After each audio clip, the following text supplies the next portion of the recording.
Garden যেখানে নেহেরু জল খেত আর কি। তো আমরা এখান থেকে দেখা শুরু করলাম। একটা হলো পরি মহল ছিল, আর একটা ছিল এটা নেহেরু গার্ডেন যেখানে নেহেরু জল খেত আর কি।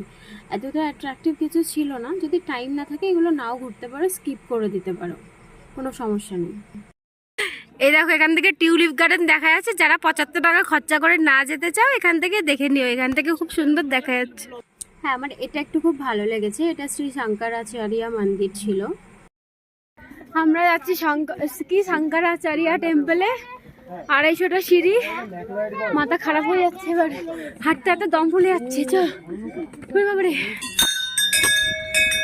ঠাকুর বলবে কি করতে এসছিস তোরা, ঘন্টা বাজে ডিস্টার্ব করছিস।